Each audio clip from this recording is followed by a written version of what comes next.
Ethan Marris didn't look like a killer. To neighbors, he was the quiet former soldier who kept to himself.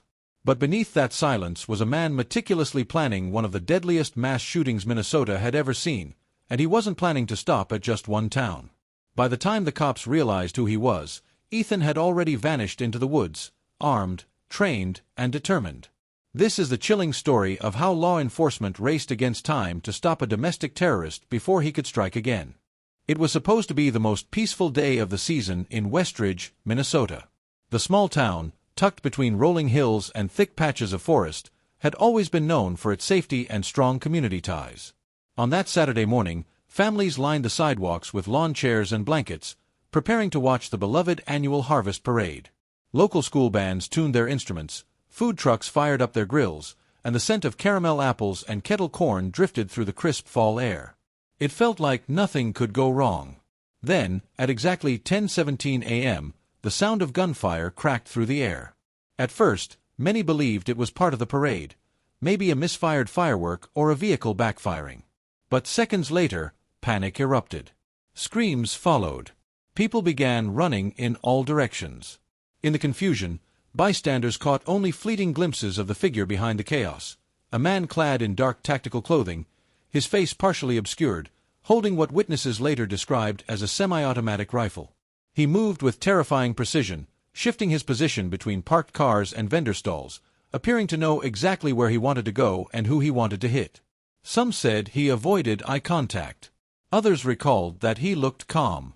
Within less than 5 minutes, the shooter had killed 8 people and seriously wounded 13 others. Among the dead were a retired schoolteacher, a teenage girl performing with a marching band, and a local police officer who had tried to confront the attacker.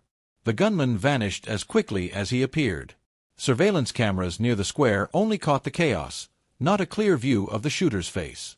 He had entered from a wooded trail that ran behind the town's post office and disappeared the same way. Officers scoured the woods, helicopters flew overhead, and roadblocks were set up in every direction. But he was already gone. As the sun began to set, the town of Westridge transformed. The streets were abandoned. Homes locked their doors. Parents held their children close. News crews descended, broadcasting images of a blood-stained main street across the country. For a town that hadn't seen a homicide in over a decade, the horror felt unreal. The local police, unprepared for a crime of this scale, quickly reached out to the state police and federal authorities. The FBI arrived by nightfall. They treated the incident as a possible act of domestic terrorism. Their first challenge was simple. Who was the shooter? He left no shell casings behind, suggesting he had used a brass catcher, equipment not commonly used by random shooters. He had worn gloves and avoided every camera angle. The attack wasn't spontaneous. It was cold, calculated, and planned with precision. But why Westridge? Why this day? And who had wanted to destroy the town's most cherished tradition? As investigators began piecing together what little evidence they had, one thing was already clear. The person responsible had blended perfectly into the background of small-town life, and he wasn't finished yet. In the 2 days following the massacre in Westridge, fear hung heavy in the air. Businesses stayed closed. Schools shut down. People spoke in whispers and jumped at every unfamiliar sound. Police checkpoints surrounded the town, but still, there were no answers. The shooter had vanished without a trace. Investigators feared he might strike again, and they had no idea where or when. Dozens of officers and FBI agents combed the woods where the gunman had disappeared. They found boot prints, signs of movement, even snapped branches that suggested someone had moved quickly through the area. But rain on the second night washed much of the evidence away. Dogs lost the scent. The trail went cold. It was a local hunter who finally changed everything. While walking a narrow game path north of the river, miles from where the police had focused their search, he stumbled across a blackened fire pit surrounded by disturbed earth. Curious, he poked through the ashes with a stick and uncovered part of a scorched duffel bag.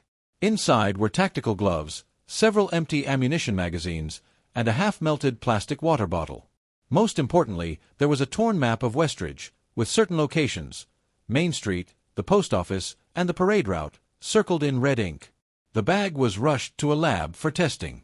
Within hours, technicians lifted partial fingerprints from the water bottle's cap. They belonged to Ethan Marris, a 31-year-old former Army reservist who had been discharged 2 years earlier after a psychiatric evaluation. Ethan had no prior convictions and hadn't been on any law enforcement radar. His military record was average, no commendations, but no major incidents either. What concerned investigators was what came next. Ethan's last known address was in Fern County, about 60 miles south.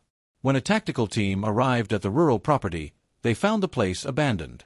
The grass was overgrown. The power had been shut off. Inside, the rooms were nearly empty, save for a mattress on the floor and a few tattered books. But in the basement, hidden beneath a loose floorboard, they discovered a collection of hard drives and flash storage devices. The data revealed a troubling pattern. Ethan had been active in online forums devoted to anti-government rhetoric, survivalist tactics, and obscure military strategies. He had posted under various aliases, sharing manifestos, diagrams, and even practice drills for urban ambushes. There were no direct threats, no specific names, but the tone was unmistakably violent. The most alarming part, one post, dated 3 months earlier, described a hypothetical attack during a small-town festival with minimal law enforcement presence. It matched Westridge almost exactly. Despite the growing pile of digital evidence, authorities still had no idea where Ethan was now. He had been planning this for months, maybe years, and it was likely he had prepared an escape plan just as carefully. What began as a manhunt was now becoming a race against time. Everyone feared the same thing. Ethan Marris wasn't hiding. He was preparing for something even worse. The search for Ethan Marris pushed deeper into the rural corners of Minnesota. Every hour that passed without a lead made investigators more anxious. The level of planning in the Westridge shooting suggested this wasn't the end, just the beginning. They feared Ethan had a larger goal, and they were desperate to find him before he moved again. Then came a tip that reignited the investigation. A park ranger in Red Pine County reported a break-in at a hunting cabin tucked deep in the forest. It had once belonged to an older man who passed away years earlier, Ethan's uncle. The property hadn't been touched in a long time, and the surrounding area was thick with brush, easy to overlook. Federal agents and tactical units moved in cautiously, surrounding the cabin at dawn. Drones hovered overhead, scanning for signs of movement. The team expected a possible shootout. But when they breached the front door, the place was eerily quiet. Dust floated in the air. A small fire had burned in the stove recently, but there was no one inside. What they did find, however, was far more disturbing than Ethan himself. The cabin was rigged with traps. Not explosive, but enough to injure anyone who entered blindly. Fishing line was strung across doorways, connected to shards of glass and makeshift alarms. The living room was filled with empty food containers and rows of surveillance monitors showing feeds from wildlife cameras posted throughout the forest. It became clear Ethan had used the cabin, but only temporarily. A radio played looped audio to make it sound like someone was moving around inside. Clothing was arranged on a chair to give the illusion of a figure seen through the window. He had engineered a decoy, designed to buy himself more time. In the back room, under a loose panel in the wall, agents discovered a stack of notebooks and printouts. One was a handwritten journal detailing his time in the woods, his anger toward society, and his belief that small towns were soft targets. Another was a printed manifesto, heavily annotated in red ink. It spoke of a mission, of correcting the balance, of punishing what he called the illusion of safety. But what sent chills down everyone's spine was a section labeled Phase 2. It listed towns, schools, and public events scheduled across the next several months. It read like a schedule of violence. Some locations had notes next to them: weak police presence, good visibility, nearby forest for escape. Investigators realized Ethan hadn't snapped. He had planned. Every choice he made was deliberate. The Westridge shooting was just one point on a much larger map. And now, they didn't just have to find a killer, they had to stop a series of future attacks. Despite the psychological insight the cabin provided, Ethan was gone again. But this time, they knew more about how he thought, how he moved, and what he wanted. The race to stop him had officially turned into a countdown. Authorities knew now that Ethan Marris was not acting out of desperation. He was operating with careful planning, like a soldier executing a mission. With the discovery of his Phase 2 list, panic quietly spread through law enforcement circles across the state. Each name on the list represented a potential site of another mass attack. Some locations were small towns like Westridge, others were even less secure: elementary schools, libraries, county fairs. No one knew which he would target next or when. Teams worked around the clock. Analysts cross-referenced the towns on Ethan's list with upcoming public events. Local police departments increased security, but many were understaffed and unprepared for the scale of the threat. The FBI sent mobile units to potential targets, but Ethan remained a step ahead. Then came the break they needed. A gas station clerk in the remote town of Dulain recognized Ethan's photo from a flyer posted behind a register. 2 days earlier, a man matching his description had come in wearing sunglasses, a hoodie, and a fake beard.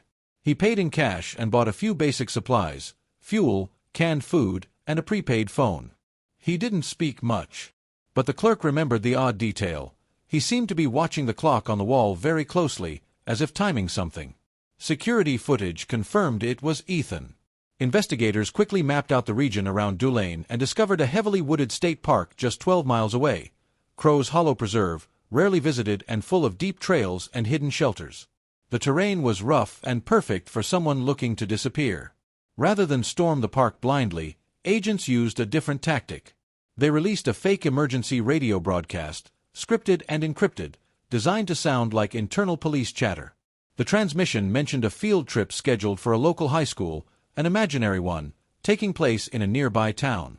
The message was quietly leaked through channels that investigators believed Ethan had access to: obscure forums, encrypted sites, and frequencies previously monitored from his cabin.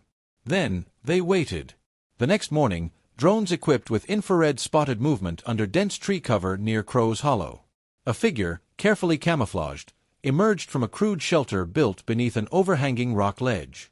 He was armed, dressed in neutral tones, and carrying a scoped rifle. He began moving slowly toward a gravel road that led to the supposed school field trip. That was the moment the trap snapped shut. SWAT teams, already in position in elevated areas, moved silently. The operation had to be fast. Any hesitation could result in casualties. When Ethan stepped into a clearing near the park's edge, officers issued the signal. He raised his weapon at the first sound. Shots rang out. Ethan was hit in the shoulder and dropped to the ground. Officers rushed in before he could reach for a sidearm. He was finally in custody. The man who had terrorized an entire state had been captured, before he could carry out what would have been an even deadlier act. Ethan Marris was finally in custody, but no one in law enforcement felt a sense of relief. Not yet. The man who had carried out one of the deadliest mass shootings in Minnesota's history had been stopped just in time, but the scale of what he had planned was still unfolding. He was wounded but stable, taken first to a secure hospital facility and then quickly transferred to a federal detention center under heavy guard. Investigators prepared for what they hoped would be a confession, but Ethan didn't speak a single word. Not during transport. Not during questioning. Not even when shown photos of the people he had killed. What he refused to say, his equipment did. His laptop, recovered from the hidden shelter in Crow's Hollow Preserve, was encrypted but not wiped. Forensic teams worked around the clock to unlock it, and what they found inside revealed the true extent of Ethan's planning.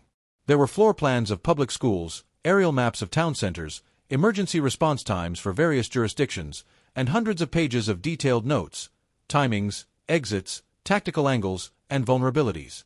It was a blueprint for domestic terror. One folder was labeled Final Voice. Inside was a recorded manifesto. In it, Ethan spoke with calm, emotionless precision. He described his view of the world, a fractured place he believed needed to be reset through acts of violence. He claimed small towns were symbolic of complacent ignorance, and said the only way to disrupt that illusion was through sudden, overwhelming tragedy. He wanted to create fear, and more importantly, chaos that would ripple far beyond Minnesota. The manifesto had already been uploaded to multiple hidden sites just hours before his capture. Though the FBI acted quickly to have the content removed, it had already been downloaded by users across the country.